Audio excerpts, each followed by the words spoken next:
सारी दुनिया सहित भारत में कोरोना का कहर दूसरी बार फिर से शुरू हो गया है। इस कोरोना महामारी से पूरा संसार अनभिज्ञ था। आज हम कोरोना से भारत सहित देश दुनिया किस तरह से निपटे, इस पर चर्चा करने के लिए एक खास शख्सियत से मिलने वाले हैं, या यूं कहें आप लोगों को रूबरू कराने जा रहे हैं। Air marshal retired mister MS बावा साहब, जो कि 1971 में भारत पाक युद्ध के असली हीरो रहे हैं, जिन्होंने अपनी बहादुरी से पाकिस्तान की सेना के छक्के छुड़ाकर भारत को बहुत बड़ी जीत दिलाने में महत्वपूर्ण भूमिका निभाई। आज के दौर में महामारी से निपटने के लिए सेना के इस्तेमाल की चर्चाएं चल रही हैं और DRDO की मदद से कई अस्पतालों का निर्माण भी हुआ है। ऐसे में मिस्टर MS बावा बहुत ही सटीक और सही व्यक्तित्व साबित होंगे सरकार को सलाह देने के मामले में कि ऐसी आपात स्थिति में सरकारों को और हमारे देश के नागरिकों को क्या करना चाहिए। तो आइए मिलते हैं मिस्टर MS बावा साहब से। बावा साहब, मैं ये जानना चाहूँगा कि इस महामारी के दौर में हमारी सरकार और देश के नागरिकों को किस तरह की व्यवस्था करना चाहिए और कैसे इस महामारी से सरकार और देश के नागरिक निपटे। पहले तो मैं ये सावधान कर देना चाहता हूँ सबको कि मैं कोई डॉक्टर नहीं हूँ, मैं एक फौजी हूँ।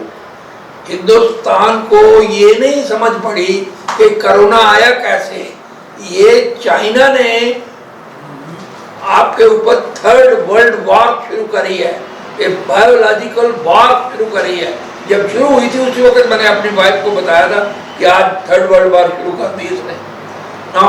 वो इसलिए कि अपने भाई लोग जो कंट्री में वो समझते ही नहीं है, सीधी बात नहीं समझते हैं कि ये किसी 1-2 आदमी ने नहीं करा है, ये तो चाइना के शी पिंग ने ये कोरोना छोड़ा है ताकि दुनिया की इकोनॉमी डिस्टर्ब हो जाए, ताकि दुनिया के फौजी मर जाएं, उनकी इकोनॉमी नीचे चली जाए और वो कब्जा कर ले बहुत और मुल्कों से। वो तो चाह रहा है, जगह जगह में हाथ मार रहा था कि जहाँ उसको जगह मिल जाए वहाँ टेरिटरी काबू कर लो। वो हमारे पास आया था, अपने नॉर्थ में 60,000 फौजी लेके आया था। ये तो कि हमारी फौज भी 60,000 आ गई थी उधर उसको रोकने के लिए। इसलिए वो उसने हिम्मत नहीं करी क्योंकि मारे जाएंगे, आप भी मारे जाएंगे, वो भी मारे जाएंगे, तो इसलिए उसने रोक दिया। नहीं तो अगर हम कुछ नहीं करते तो हमें फौज की तरीके से उसने काबू कर लेना था। कोरोना कोई बॉम्ब नहीं है, ये वायरस है जो बायोलॉजिकल वॉरफेयर के अंदर आता है। चाइना ने वुहान लेबोरेटरी से बना के दुनिया को मारने की कोशिश करी है। 2nd वर्ल्ड वॉर में हिटलर ने गैसेस बनाने की कोशिश करी थी। जब लड़ाई खत्म हो गई तो ये पता लगा कि वो करने वाला था, तो उसके बाद लॉ पास किया गया था कि कोई ऐसी गैसों की लड़ाई नहीं होनी चाहिए। कोई कंट्री बायोलॉजिकल वॉरफेयर नहीं करेगा, तो इसके ऊपर बैन लगा रखा था। और चाइना ने ये बैन को देखा नहीं है, चुपके से ये कर दिया है। और उधर से जो WHO वाले गए थे उधर पता करने के लिए, ये वुहान से हुआ है, उनको 14 दिन तो उन्होंने क्वारंटीन में रखा। फिर उतनी देर में सब सफा सबू करके नीचे से सारी एविडेंस गायब कर दी और उसके बाद इनको आया थोड़ा सा हाथ लगा के तरफ भेज दिया वापस। इसलिए चाइना ने दुनिया को धोखा दिया है।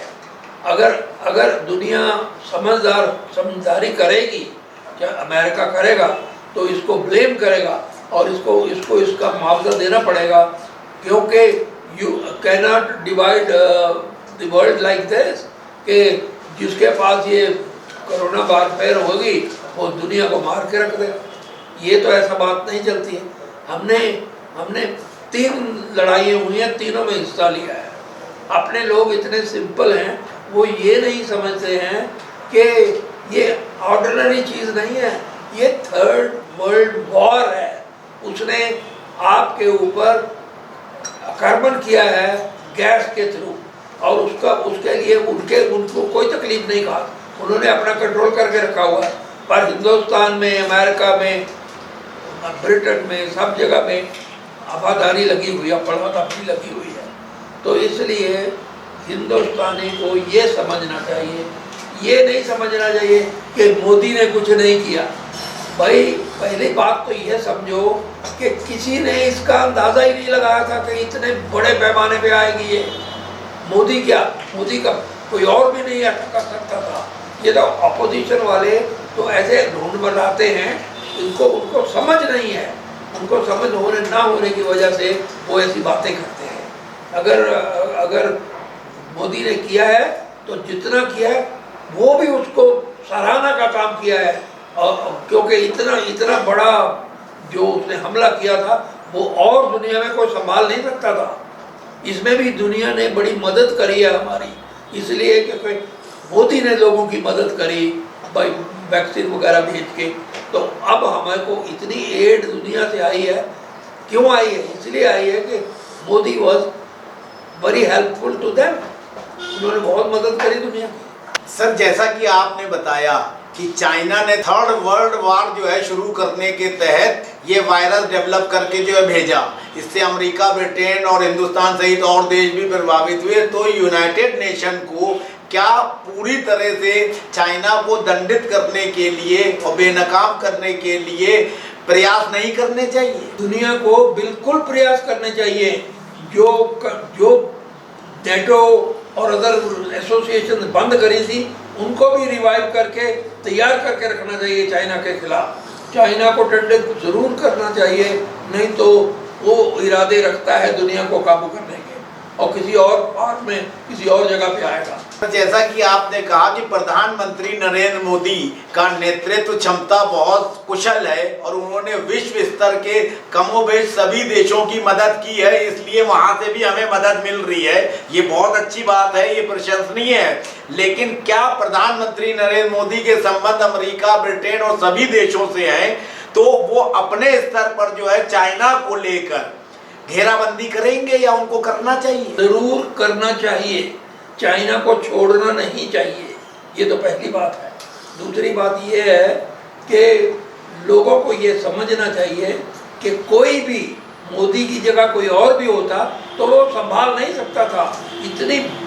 इतनी क्वांटिटी, इतने नंबर में ये कोरोना का आया है कि कोई भी दुनिया की ताकत, इतना बड़ा मुल्क, इतने लोग संभाल नहीं सकते थे। और उसके ऊपर हमारे लोग हैं भी बहुत बेवकूफ़, ये तो मैं कहूँगा, वर्ड सॉरी कहता हूँ, पर बहुत बेवकूफ़ है।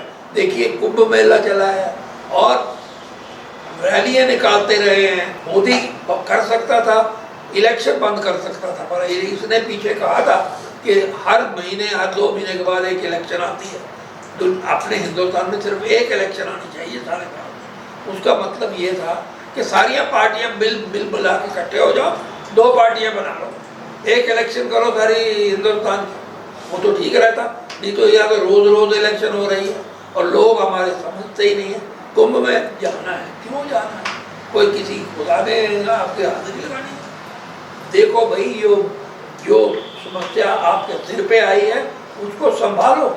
ये देखो किसान बैठे हुए हैं टिकायत से, वही नहीं समझ रहा। बेवकूफ आदमी अपने आदमियों को मरवाने के लिए तो धरना देके बैठा, या कोरोना को निकल जाने दो, वो नहीं करे, ये उसको तो समझ ही नहीं है। जो अपने आदमी, अपने ऐसे आदमियों को नीचा दिखाना चाहिए, पर नहीं, हम लोग भी बुद्धू के बुद्धू हैं, समझते ही नहीं हैं। हम सबको मिलके इसको कोरोना को रोकना चाहिए। सर, 1971 की लड़ाई में आपने पाकिस्तान के छक्के छुड़ा दिए और अब जो है इस वक्त भारत की जो है सेनाओं को किस तरीके से मदद करना चाहिए? क्या प्रधानमंत्री नरेंद्र मोदी साहब को इस वक्त जो है हमारी जो सेनाएं हैं हर चीज़ में मुस्तैद हैं और एकदम मुस्तैदी से सारे काम निपटाती हैं। जनता की भी जो है बहुत ज़्यादा अपेक्षाएं रहती हैं और आप भी इस तरह से जो है हीरो का काम कर चुके हैं, तीनों युद्धों को जो है आपने देखा है। तो ऐसे में जो है सेनाओं को जो है किस तरह से इस्तेमाल किया जाए ताकि जो है इससे और त्वरित तरीके से निपटा जाए, आप इस पे कुछ बताएं। पहले तो मैं ये कहना चाहता हूँ कि अपने आदमियों को अक्ल दिलवाएं किसी तरीके से। ये देख लिए चाइना में जाके आपके खिलाफ बोल रहे हैं, राहुल गांधी देख लीजिए, सोनिया गांधी देख लीजिए, ये कौन लोग हैं? ये अपने ही खिलाफ काम करते हैं। ये सारा वक्त यही मोदी के खिलाफ लग रहे हैं क्योंकि मोदी ने इनको हटाया, अब ये मोदी के पीछे लगे हुए हैं। ये नहीं सोचते कि अपने पब्लिक को, ज़्यादा लोगों को सहूलत कैसे देनी है, इकट्ठे होकर देनी है या बिखर के देनी है। बिखर के तो दे नहीं सकते, इसलिए अपन लोगों को यूनिटी रखनी चाहिए। इस गलत टाइम पर, इस रॉन्ग टाइम पर, जब कोरोना फैल रहा है, दुनिया मर रही है 4000 के पास एवरी डे, उसको रोकने के लिए हमें इकट्ठा होना है और इकट्ठे होकर इस लड़ाई को लड़ना है। सर, हम ये चाहेंगे कि आप जो है हमारे देशवासियों को और नागरिकों को कुछ ऐसा मंत्र दें कि ऐसी स्थिति में कैसे जो है एकजुटता दिखाते हुए सरकार की इस समस्या की घड़ी में जो है साथ देते हुए इस महामारी से निपटा जाए और जनता को क्या करना चाहिए, इस पे कुछ प्रकाश डालें। महामारी तो रोकी जा सकती है, पर अपने लोग जितनी देर इकट्ठे नहीं होंगे, इकट्ठे होकर लड़ेंगे नहीं, फिर नहीं रुकेगी, उतनी देर नहीं रुकेगी। उसको रोकने के लिए हमें सबको यूनाइट करना है।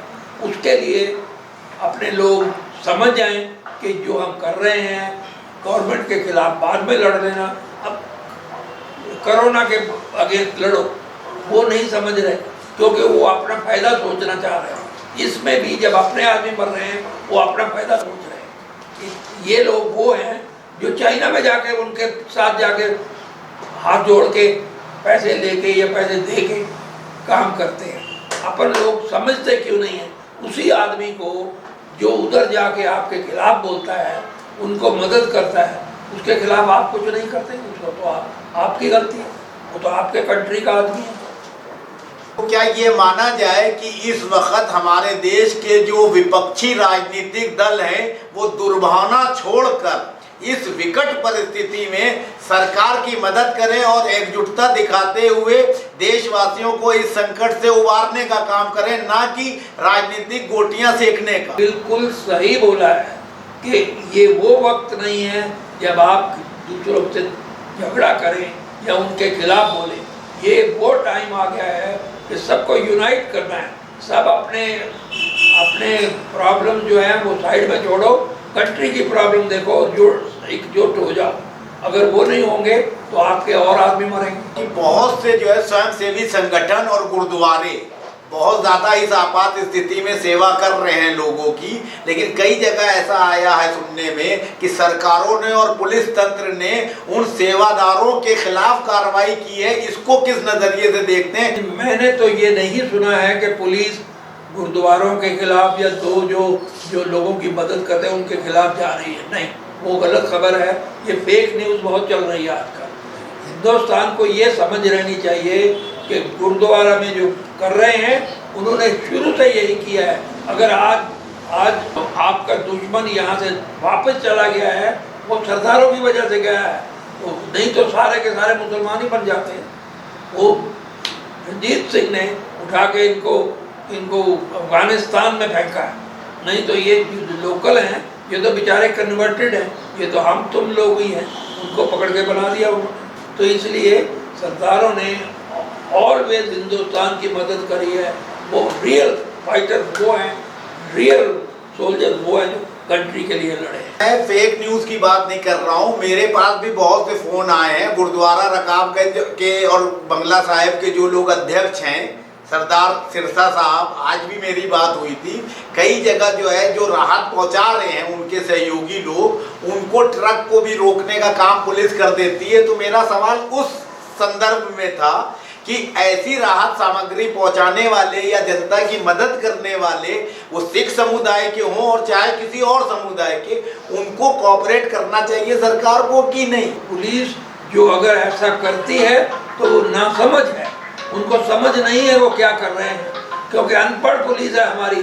अकल की तो ज़रूरत पड़ती है हर जगह में, वो नहीं इस्तेमाल करोगे तो ऐसी बात होगी। सर अब आखिरी सवाल, अब आप जो है देशवासियों और ख़ास तौर से सरकार को और नागरिकों को कुछ एक अपनी तरफ से संदेश दें जिससे स्थिति को जो है नियंत्रण में या काबू में करने के लिए सरकार को भी एक मैसेज मिले आपके द्वारा और जनता भी जो है उसका मनोबल बढ़े कि हमारे जो रियल हीरो रहे हैं सेना के वे ऐसा सोचते हैं तो हम उनकी बात पे क्यों ना अमल करें। देखिए हमारी जो ऑपोजिशन है ना, वो तो फौज के खिलाफ भी बोलती है, वो तो ये नहीं समझती कि इन्होंने देश को बचा के रखा हुआ है। Less you see the better you are. You see, लोग बड़े कहेंगे कि नहीं मोदी ने ये कर दिया, वो करना चाहिए था, वो नहीं।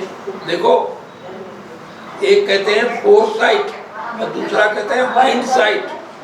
बाद में जो समझ आती है या शुरू में, ये इनमें से कोई फोरसाइट तो लेके आया नहीं, किसी ने तो कोई बोला नहीं कि ये होने वाला है कर दो। अब जब हो गया है, अब सब होशियार बने हुए हैं, तभी तो सियाने लोगों ने ये कहा है फोरसाइट जो है ना वो 0-0 है, वो नहीं कुछ पता ना।